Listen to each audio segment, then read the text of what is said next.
does. So I'm going to get some practice in here today. And here's why I'm doing this. It's because I understand that this is not about golf, but it is. So it's really not about golf, but it is. And here's what I mean by that. So as an entrepreneur, I've been fortunate enough to be in this entrepreneurial game for about 20 plus years. And what I realized, there's a difference between a serial entrepreneur and a serious or even a successful entrepreneur. And so many of us get into entrepreneurship because it is something that we like, because we care about the idea, the topic, we care about the product or the service that we are offering, when the reality is that the market, that our customers, our clients don't care anything about us. They don't care about our service. They don't care about the product or offering that we have. They care about themselves. And so why am I here about to hit golf balls and talk to you about entrepreneurship? Well, it's because there's this thing called obsession. And I believe to be a great entrepreneur, you must be obsessed. You must have an obsessive personality. And so I am obsessive, and I'm not obsessive about this thing called golf. I like it. I love it. I play it, but it's not because I love the sport. It's not because I even enjoy the customer or client interaction. I care about this thing called golf because I obsess over the problems, the issues, the concerns, the likes, the loves, the hates that my customers and clients have. So if I care about my clients, customers, if I obsess over the thing that they obsess over, then my goal is not to be great at golf. My goal is to close the gap between where they are and where I am, to close the gap between where they are and where success is. So here's what I'm going to share with you. I don't care whether you like the thing that you are doing or that you need to do. I care that those that you're looking to serve like, need, love that thing. Because if you will do that thing, you're always going to be in demand. So here's where I made a fallacy a few years ago. So I've been playing golf for about 2.5, almost 3 years now.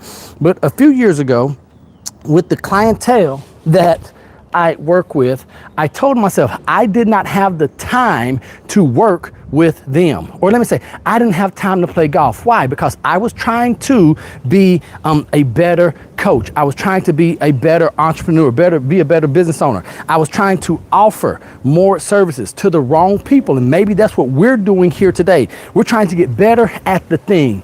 But here's what I learned, that I was trying to be a better entrepreneur, better business growth coach, but I needed to be a better connector.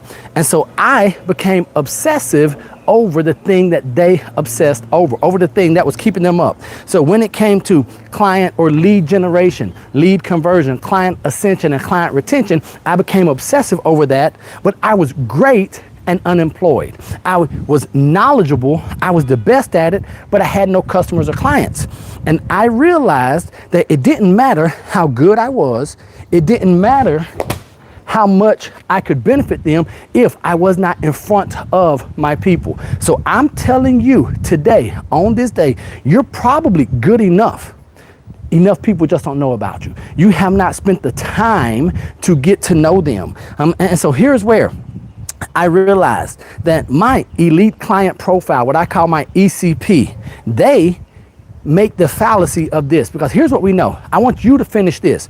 How we do anything is how we do everything. That's what the thought is, right? And so I was thinking that I needed to get better at my craft or my skill. No, I needed to get better at the thing that they valued.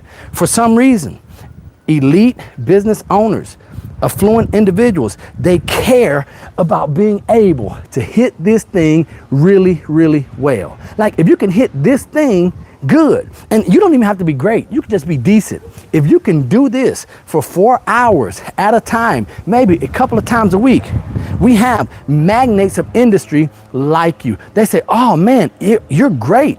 And so I started asking the question, what if I became decent at this game? What if I became serviceable? What if I set a little hitting area up here in my backyard, and instead of just always obsessing about the customer's issues, what if I became really good at being in front of them, about finding a way to connect with them, to care about what they care about?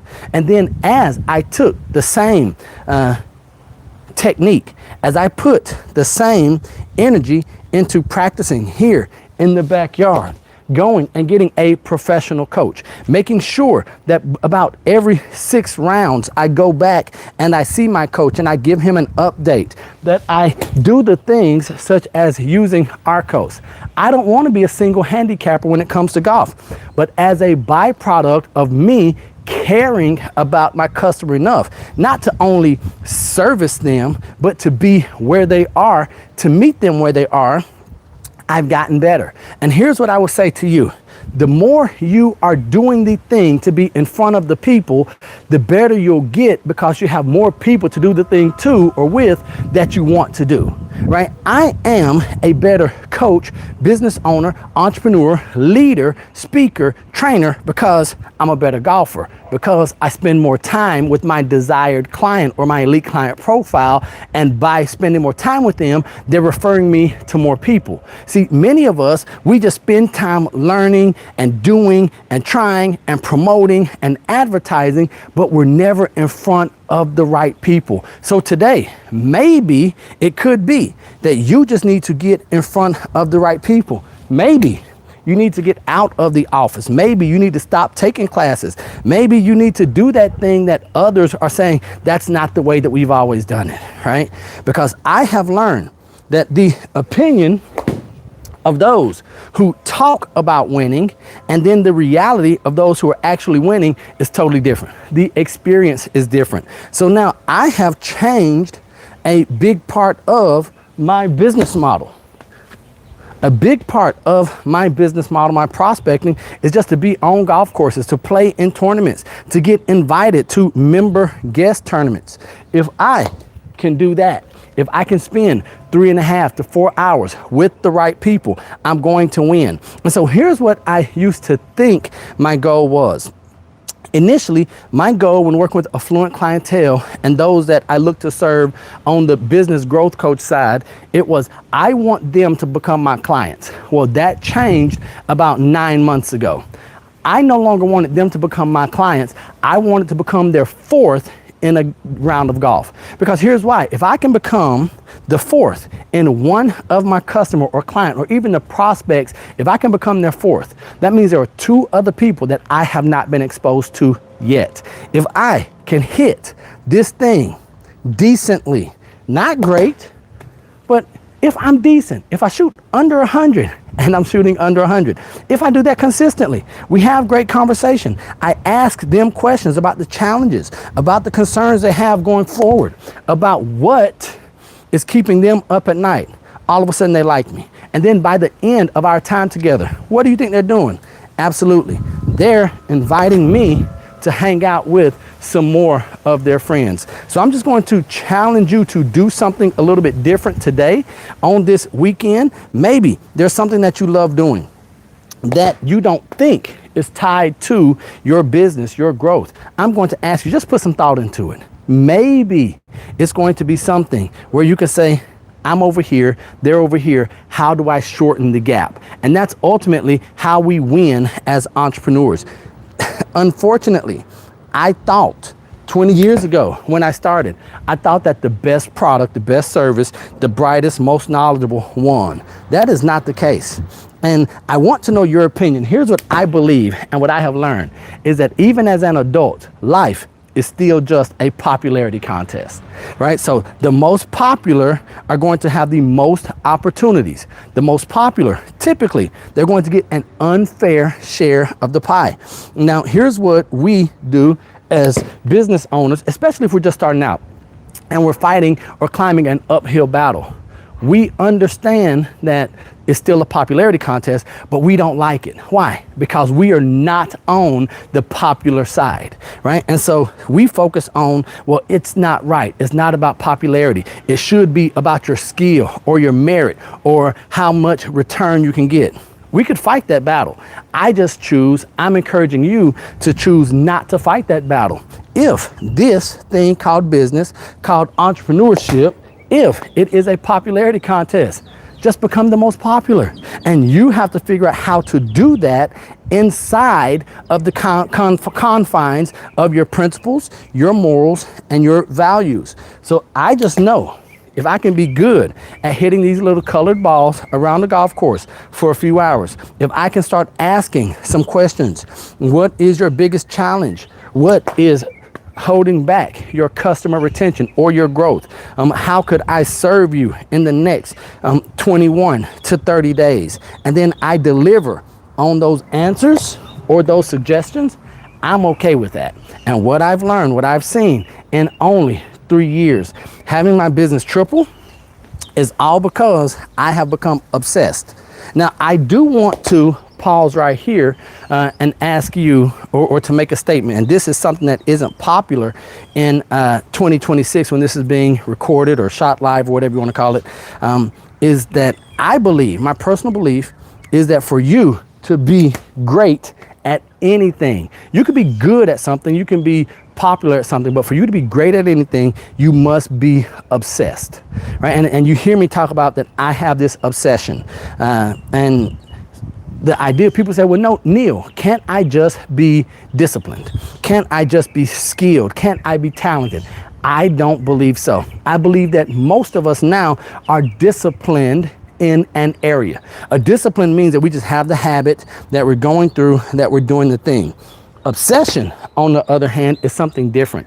Obsession is when you think about that thing all day, every day, morning, noon, night. And for me, it has just paid off. And so I'm not telling you what you should do. I'm just asking you to consider the idea of what would happen if you became obsessed over your ideal or elite client, over their issues, over their problems for 30 days. How would you respond? How would you deliver? How would the products that you ship or the services that you offer, how would they change? Do you even know what your client's pain point is today? Like, for instance, real estate is my primary business. So I ask those that I'm looking to coach in real estate, do you know what buyers are afraid of in this market? Do you know what sellers are afraid of? Do you understand that many sellers are worried about leaving money on the table? Do you understand that buyers are afraid of overpaying or not being able to qualify for financing? Have you asked who is the elite client in your marketplace, or who deserves your time, your energy, your effort? If you're not asking that, you're asking the wrong questions. And I understand, hopefully you understand, that if you ask the wrong questions, 100% of the time, what's going to happen? You're going to get the wrong answers. And so we think the issue is outside, it's external, with the market, with the industry, with our process. The issue is internal. We're asking the wrong things. Therefore, we have to get the wrong answers, because what I love is the law of success does not care who follows it or who breaks it. The law doesn't care about your background. The law of success doesn't care about your education level. The law of education doesn't care whether you're ignorant or if you're willfully disobeying. The law of success knows if you follow this law, this rule, just like gravity, certain things have to happen. It must happen. So I'm going to encourage you today, do something different. Start asking, obsessing over your customer, your client. Yes, but then ask, how can I get in front of my ideal client, my elite client profile, what we call the ECP? How can I get in front of them more? If you will get in front of them, then I know for a fact that you will increase your likelihood for your business to grow. One of the things that Jim Rohn would also always say, he would say that if you want to double your income, double the amount of time that you're spending in front of your customer or client. Not thinking about your customer or client, not practicing, working on scripts. Like, spend more time with the people that you want to serve. I know you're great at what you do. I believe that you're great at what you do. Get in front of your people. Don't be afraid of failing. Get in front of your people. Remember, I love you. God loves you, and there's nothing you can do about it. And until the next time I see you or you see me, don't be average, be world renowned. Peace.